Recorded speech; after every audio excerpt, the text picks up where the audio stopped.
দ্বাদশ শ্রেণীর রসায়নের আজকের আমরা দ্রবণ অধ্যায়ের কলিগেটিভ প্রপার্টি সম্পর্কে জানব। দেখো, অনুদ্বায়ী তড়িৎ যে অবিশ্লেষ্য কোনো যদি দ্রাবকে দ্রবীভূত হয়, সেই ক্ষেত্রে দেখো একটা উদাহরণ দিচ্ছি। একটা বিকারের মধ্যে আমরা কি নিলাম? জল নিলাম। জলটা এখানে কি? জলটা হচ্ছে এখানে দ্রাবক। তাতে আমরা অল্প পরিমাণের চিনি, ঠিক আছে, চিনি যোগ করলাম, যেটাকে আমরা দ্রাব্য ধরেছি। দেখো এখানে চিনি কিন্তু অনুদ্বায়ী তড়িৎ অবিশ্লেষ্য, ঠিক আছে। তাহলে তড়িৎ অবিশ্লেষ্য অনুদ্বায়ী দ্রাব্য যখন আমরা কোনো একটা দ্রাবকে দ্রবীভূত করছি, আর দ্রবীভূত করার পর যদি দ্রবণটা আমাদের লঘু দ্রবণ তৈরি হয়, সেই ক্ষেত্রে দেখো এই যে অনুদ্বায়ী তড়িৎ অবিশ্লেষ্য দ্রাব্য চিনি নিয়েছি, তা কিন্তু যদি আমরা এদের দ্রবণ তৈরি করার পর যদি এটা কন্টেনারটাকে আমি কি করব, ক্লোজ করে দেব, সেই ক্ষেত্রে কি হয়, এখানে দ্রবণ থাকবে। তো দ্রবণ থাকা অবস্থায় এদের একটা নির্দিষ্ট উষ্ণতাতে কি হয়, এই যে দ্রবণে থাকা দ্রাব্য কণাগুলো অর্থাৎ জলের যে অণু, সেই জলের অণু বাষ্পীভূত হয়। এখানে কিন্তু চিনি অনুদ্বায়ী, ঠিক আছে, আর তড়িৎ অবিশ্লেষ্য, তাহলে এদের চিনির যে অণুগুলো থাকবে সেইগুলো কিন্তু ওই যে বাষ্প অবস্থায় যেতে পারবে না, ঠিক আছে। শুধুমাত্র কেবলমাত্র এখানে দ্রাবক অণু বাষ্পীভূত অবস্থায় থাকে, ঠিক আছে। তো বাষ্পীভূত থাকাকালীন তারা যে বাষ্পচাপ ঘটাবে বা পরবর্তীকালে যে সমস্ত ধর্মগুলো দেখাবে, সেই ধর্মগুলো সম্পর্কে আমরা আলোচনা করব। তো এখানে আর একটা জিনিস বলে দিই যে লঘু দ্রবণ, দেখো বাস্তবে আমাদের যে সামনে যে সমস্ত উদাহরণগুলো সাধারণত আছে দ্রবণের, সেগুলো অধিকাংশই কি হয়, অনাদর্শ দ্রবণ, আদর্শ দ্রবণ না। আর আমরা আদর্শ দ্রবণের ক্ষেত্রে কি বলেছিলাম, তা রাউল্টের সূত্র কি মেনে চলবে, কিন্তু অনাদর্শ দ্রবণ রাউল্টের সূত্র মানবে না। তো যদি আমরা এই অনাদর্শ দ্রবণকে লঘু করলে কি হয়, অর্থাৎ ডাইলিউশন করলে সেটা অনেকটা আদর্শ দ্রবণের মতো আচরণ করে।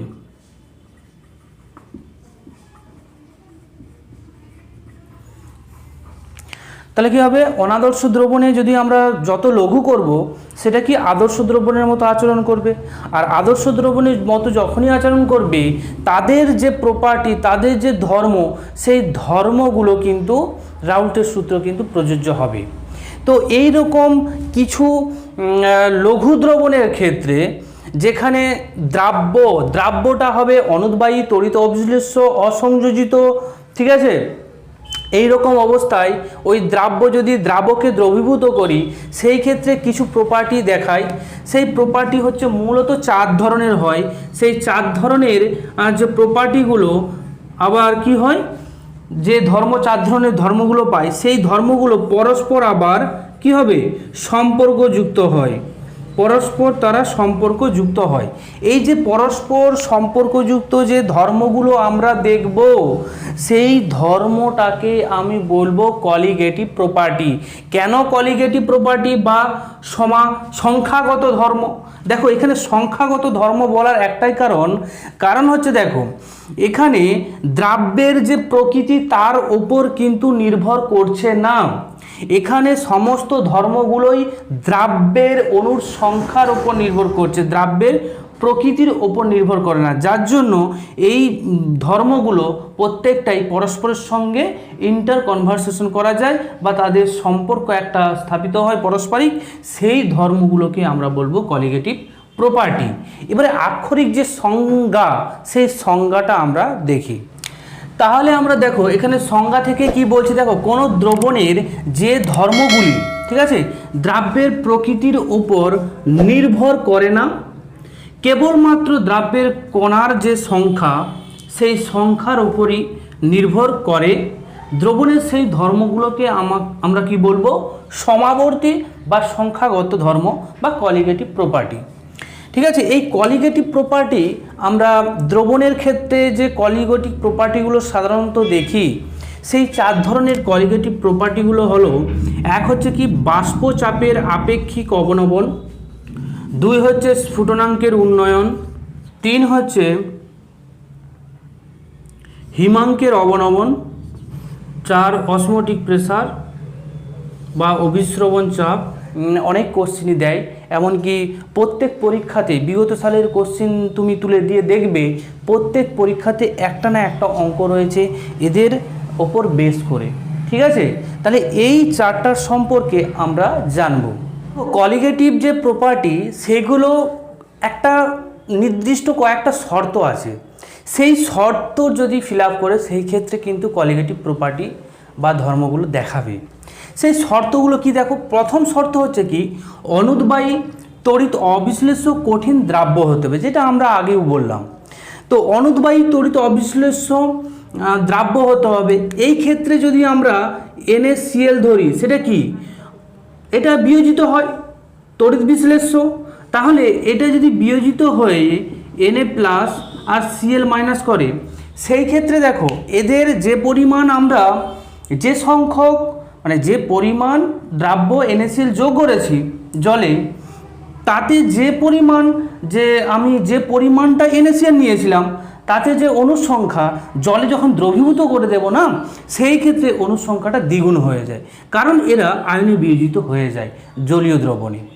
তাহলে আমরা NaClটাকে আমরা নিতে পারবো না, কারণ এটা হচ্ছে তড়িৎ বিশ্লেষ্য।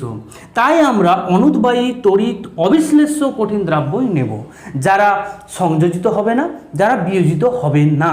ঠিক আছে, দ্বিতীয় নম্বর পয়েন্টটা দেখো, দ্রবণটিকে লঘু হতে হবে। দেখো যখন দ্রবণ অনাদর্শ থাকছে তাকে যদি আমরা লঘু করতে থাকি, সেই ক্ষেত্রে কি হয়, যত লঘুতা বাড়বে তার সাথে সাথে দ্রবণটি অনাদর্শ থেকে আদর্শ দ্রবণের মতো আচরণ করে, যার জন্য লঘু দ্রবণ অবশ্যই প্রয়োজন। তৃতীয়ত দেখো, দ্রবণের যে হিমাঙ্কে কেবলমাত্র দ্রবণটি কঠিন হয়। কথাটা বোঝার চেষ্টা করো, জলীয় দ্রবণে আমরা চিনি যোগ করলাম, ঠিক আছে, এটা তো আমি উদাহরণ দেখালাম যে জলীয় দ্রবণে চিনি যোগ করলাম, তাহলে জলের যে হিমাঙ্ক সেটা হচ্ছে 0 ডিগ্রি সি, তাই তো 0 ডিগ্রি সিতে কিন্তু জল কি হয়, বরফে পরিণত হতে আরম্ভ করবে। ঠিক আছে, তো এই অবস্থাতে যদি চিনি আমরা দ্রবীভূত করি, দ্রবণ তৈরি করি লঘু দ্রবণ, সেই ক্ষেত্রে তাদের যে হিমাঙ্ক, ঠিক আছে, দ্রবণের যে হিমাঙ্কটা হবে সেই হিমাঙ্কটা কিন্তু এই 0 ডিগ্রি নাও থাকতে পারে।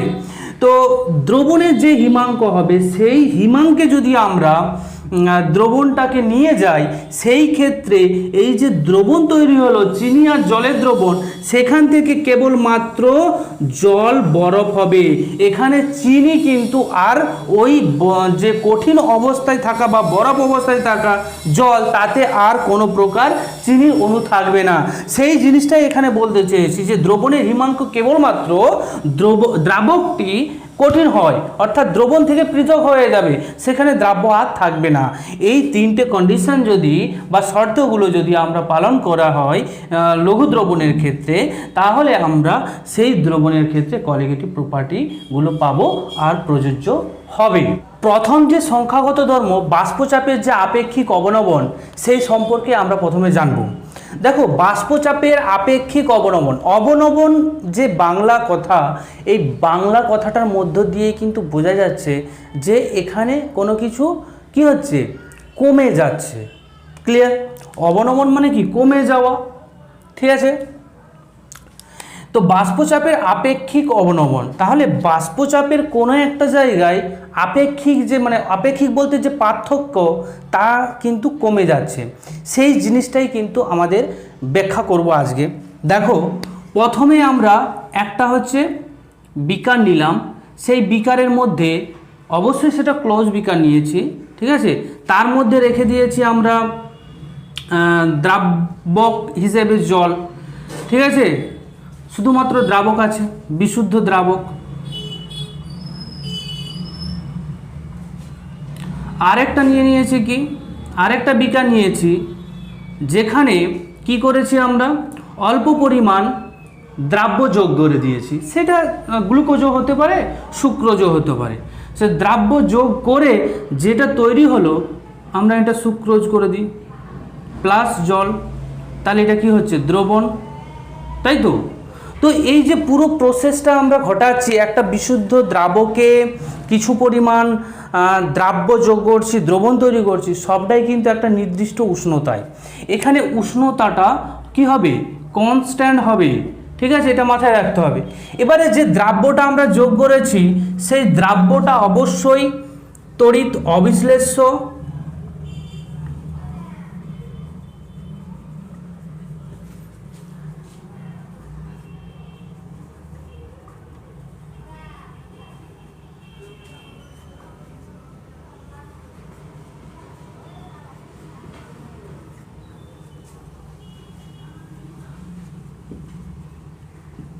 তাহলে দ্রাব্যটা আমাদের কি হবে, তড়িৎ অবিশ্লেষ্য, অনুদ্বায়ী, অসংযোজিত, কঠিন দ্রাব্য হতে হবে, ঠিক আছে।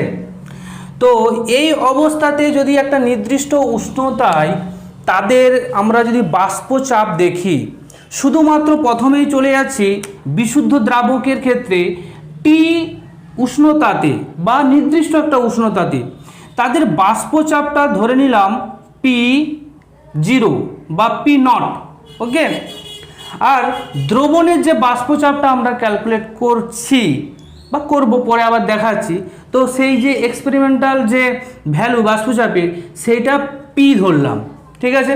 তাহলে P0টা কি, বিশুদ্ধ দ্রাবকের যে বাষ্পচাপ, দ্রবণের বাষ্পচাপ আমরা P ধরলাম। তো এখানে দেখব আমরা কি, দেখো এই P0 মানটা কিন্তু গ্রেটার দেন হবে কার থেকে, এই দ্রবণের বাষ্পচাপের থেকে। এবারে কেন গ্রেটার দেন হচ্ছে বা বেশি হচ্ছে সেইটা আমাদের ভাববার বিষয়। দেখো, যেহেতু বাষ্পচাপের আপেক্ষিক অবনমন একটি সংখ্যাগত ধর্ম, এটা দ্রাব্যের প্রকৃতির উপর নির্ভর করবে না, কেবলমাত্র দ্রাব্যের কণার সংখ্যার উপর নির্ভর করে। তো যখন বিশুদ্ধ অবস্থায় দ্রাবক নিয়েছি সেই ক্ষেত্রে শুধুই মাত্র কি হবে, জলের অণু থাকবে বা জলের কণা থাকবে, সেইগুলোই কেবলমাত্র বাষ্পীভূত হয়।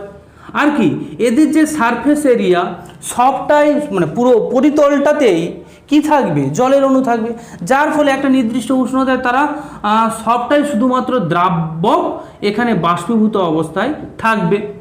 তো এইখানে যে পরিমাণ বাষ্প থাকবে তার মানটা কি অনেকটাই বেশি, কারণ এই সারফেস এরিয়া অনেক বেশি। কিন্তু যখন আমরা দ্রবণের ক্ষেত্রে কল্পনা করব সেই ক্ষেত্রে জলের যে অণুগুলো আছে তার সাথে সাথে কি দ্রাবক অণু সুক্রোজ যেটা হিসেবে আমরা নিয়েছি তার অণুগুলোও বর্তমান থাকবে। ফলে সারফেস, এই যে সারফেস তলটায় যদি জলের অণুগুলো লালগুলো হয় তাহলে কালোগুলো কি হবে, সুক্রোজের অণু বর্তমান, তাই তো।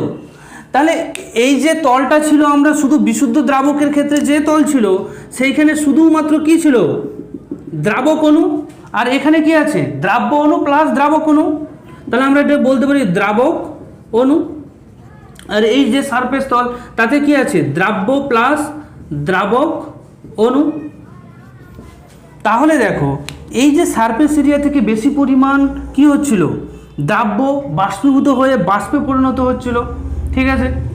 আর দ্রবণের ক্ষেত্রে দেখো দ্রাবক যে অণু, দ্রাবক অণু তা কিন্তু কম সংখ্যক আছে, কারণ সে জায়গাতে কিছু কিছু পরিমাণ কি আছে, দ্রাব্য অণু আছে, যার ফলে কম সংখ্যক কি হবে, দ্রাবক বাষ্পীভূত হবে, হয়ে গিয়ে বাষ্প তৈরি করবে।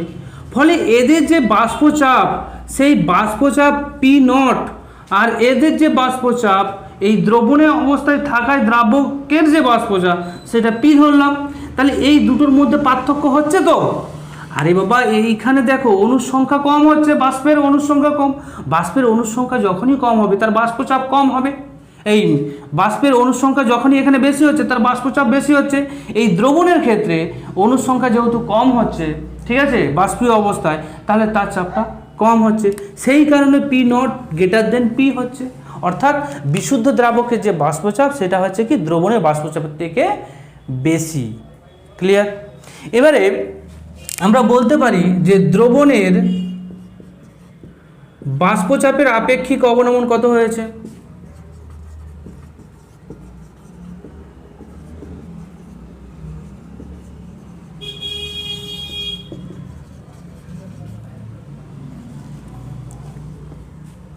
তাহলে বাষ্পচাপের আপেক্ষিক অবনমনটা হচ্ছে পি নট মাইনাস পি।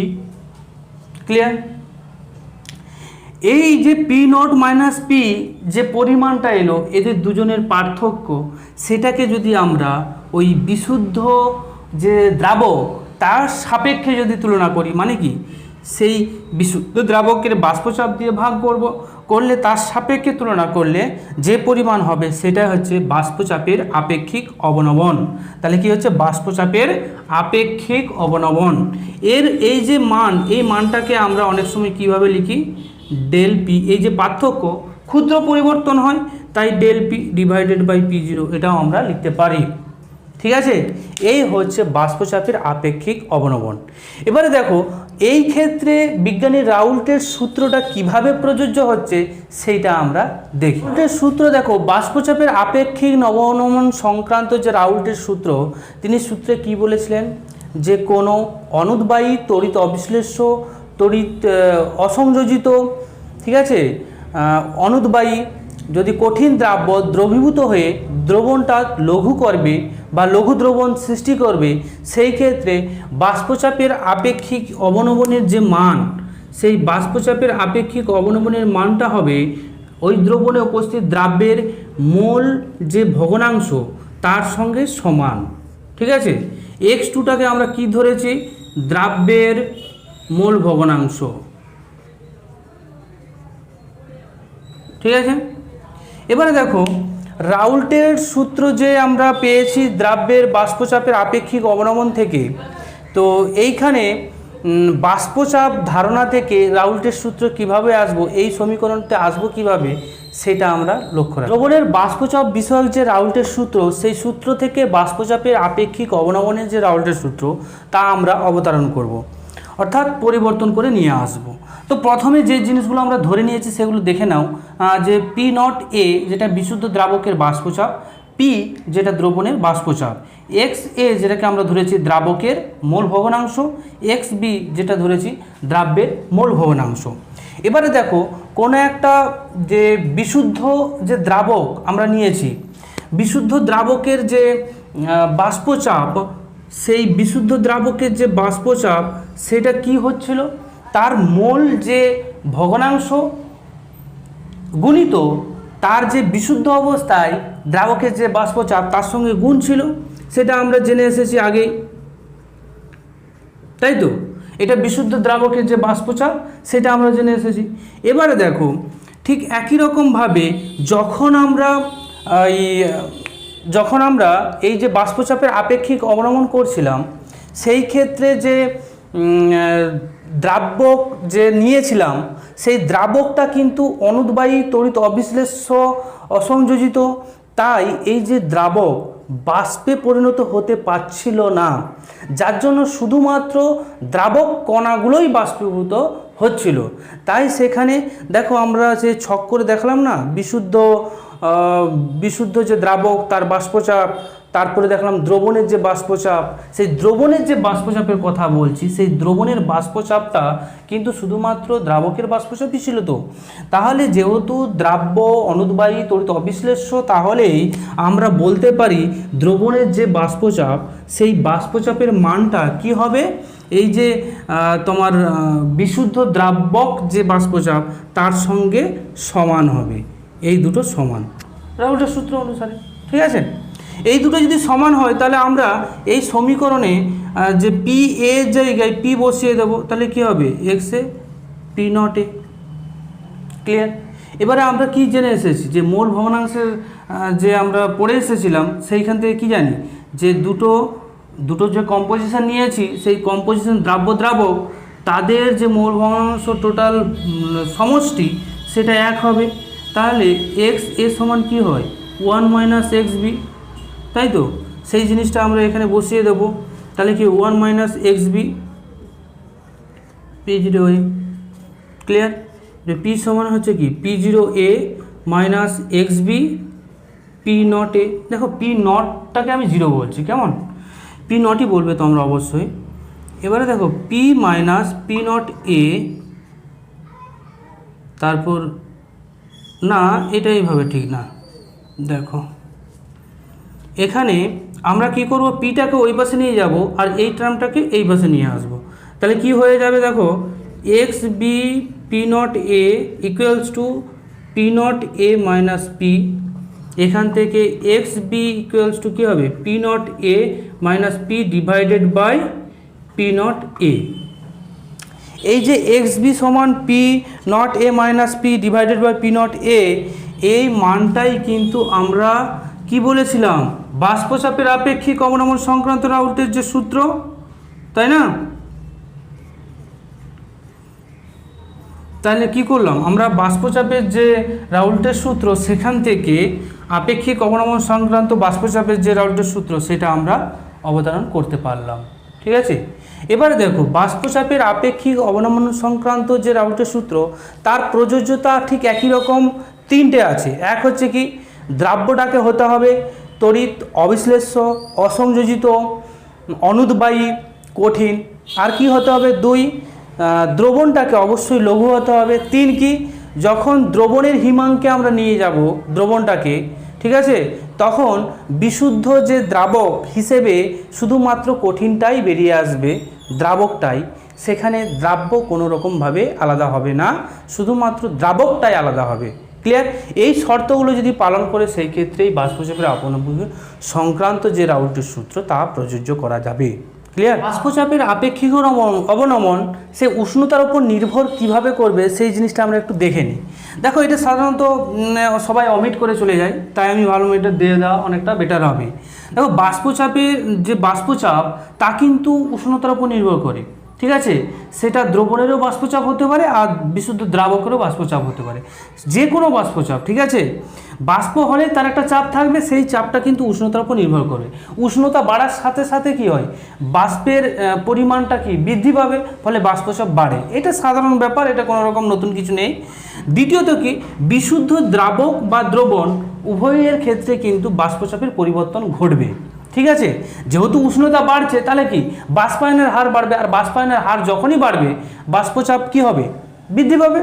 একই রকম 3 নম্বর যে পয়েন্ট, যেটা খুব ইম্পর্ট্যান্ট পয়েন্ট, এই পয়েন্টটাকে আমাদের লক্ষ্য রাখতে হবে যে দ্রবণের বাষ্পচাপের যে আপেক্ষিক অবনমন, সেই আপেক্ষিক অবনমন কিন্তু উষ্ণতার উপর নির্ভর করে না। কেন করে না? দেখো, বাষ্পচাপের যে আপেক্ষিক অবনমন আমরা যেটা পেয়েছিলাম P naught minus P naught divided by equals to x2 কি, মোল ভগ্নাংশ। অর্থাৎ মোল ভগ্নাংশ কিন্তু উষ্ণতার ওপর নির্ভর করে না, তা কেবলমাত্র মোল সংখ্যার ওপর নির্ভর করবে। তাই কিন্তু এই বাষ্পচাপের আপেক্ষিক অবনমন উষ্ণতার ওপর নির্ভর করবে না। ক্লিয়ার? বাষ্পচাপের যে আপেক্ষিক অবনমন এটা কিন্তু একটা সংখ্যাগত ধর্ম, সেইটা আমরা ভালো করে একটু বুঝে নিই কীভাবে। দেখো, দুটো আমরা আলাদা আলাদা পাত্র নিলাম, তাতে একই রকমভাবে আমি কি দিলাম, জল দিয়ে দিলাম, কিছু পরিমাণ জল দিয়ে দিলাম। ঠিক আছে, একটা নির্দিষ্ট পরিমাণ। একটাতে আমরা কি দিচ্ছি, চিনি দিচ্ছি, এটা হচ্ছে কি দ্রাব্য।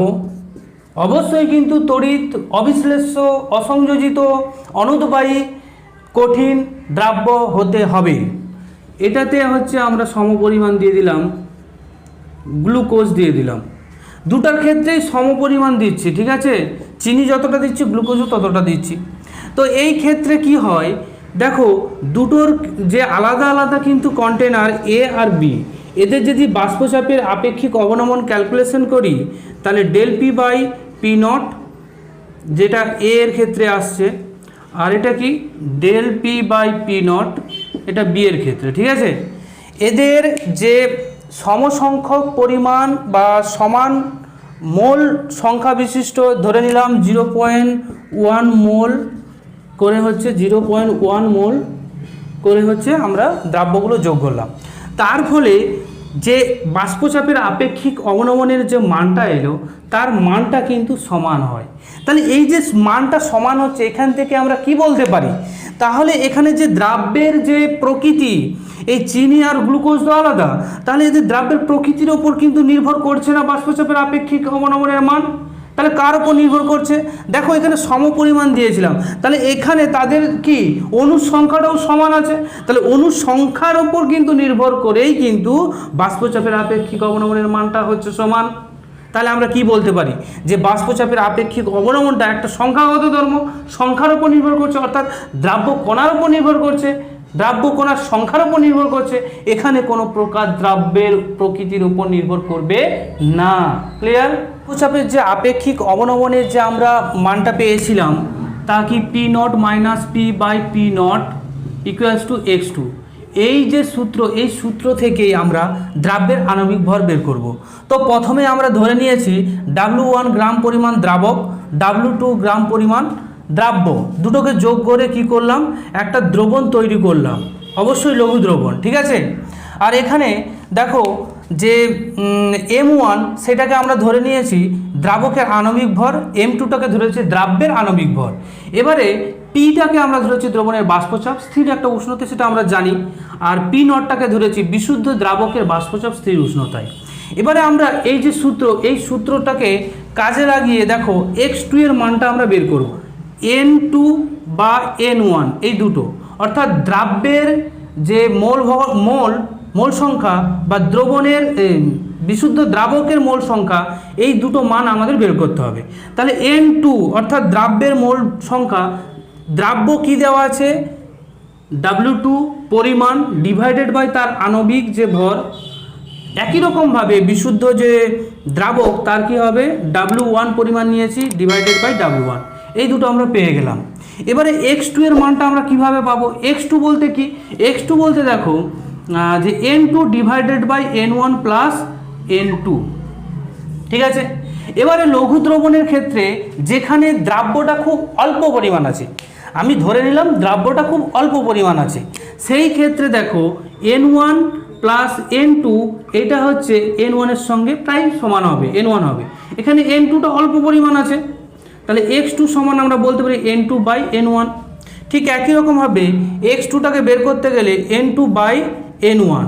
এবারে N2র মানটা আমরা বসিয়ে দেব, যেগুলো দেওয়া আছে সেই মানগুলো আমি বসিয়ে দিচ্ছি, আর কিছুই করছি না। দেখো সরি, এটা ভাগ হবে M1, সিম্পলিফিকেশন করলে 2 বাই M1 ডিভাইডেড বাই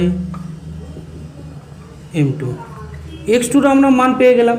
এবারে এই x2 মানটা যদি আমরা বসিয়ে দিই এই সূত্রটাতে, সেই ক্ষেত্রে কি হবে দেখো, P naught minus P divided by P equals to হয়ে যাচ্ছে W2 M1 divided by W1 M2। ঠিক আছে? এটাকে আমরা ডেল পি ধরেছিলাম আগেই, সেটা ধরে নিলাম।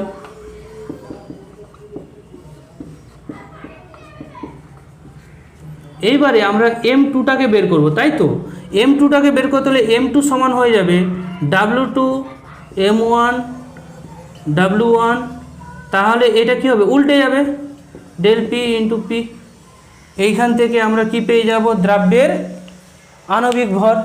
ক্লিয়ার হলো? এইখানে কিন্তু লক্ষ্য রাখবে, এখানে বলেই দিয়েছি এই শর্তটা কখন হবে, শর্তটা তখনই হবে যখন দ্রাব্য কম হবে। ঠিক আছে? দ্রাব্য যদি বেশি হয় তখন এই শর্ত কিন্তু আর পূরণ হবে না। দ্রাব্যর সংখ্যা যদি বেশি হয়ে যায় বা পরিমাণটা বেশি হয়ে যায় তখন এইটা হবে না, তখন কি হবে, N1 N2 থাকবে, এটাই থাকবে। সেই ক্ষেত্রে x2টা কি হবে, সেই ক্ষেত্রে x2 সমান N2 divided by N1 plus N2, এই সূত্র প্রয়োগ করতে হবে। তোমরা একটু চেষ্টা করে দেখবে, যদি না পারো আমি করিয়ে দেবো, কেমন? তো এই ছিল তোমাদের বাষ্পচাপের আপেক্ষিক অবনমন সংক্রান্ত টোটাল একটা ধারণা, যেখানে আমরা দেখলাম বাষ্পচাপের আপেক্ষিক অবনমনটা কি, তার কারণ কি, রাউল্টের সূত্র কিভাবে প্রযোজ্য করব, বা উষ্ণতার উপর কীভাবে ভ্যারি করবে, দ্রাব্যের আণবিক ভর কিভাবে নির্ণয় করতে হবে, সেইগুলো আমরা জানলাম। তো তোমরা এই যে সূত্রটা, এই সূত্রটা ভালো করে মাথায় রাখবে। দ্রাব্য যখন কম হবে সেই ক্ষেত্রে আমরা M2টা কীভাবে বের করব তার সূত্র, আর দ্রাব্য যখন বেশি হবে সেই ক্ষেত্রে M2টা কী হবে সেই ক্যালকুলেশনটা। তোমরা আরেকবার বইটা ভালো করে লক্ষ্য রাখো, দেখো বইয়ের সঙ্গে মিলিয়ে জিনিসটা পড়বে আর ভিডিওটি দেখবে জিনিসটা পুরো ক্লিয়ার হয়ে যাবে, কেমন? এই ছিল আজকের মতো ক্লাস। Thank you.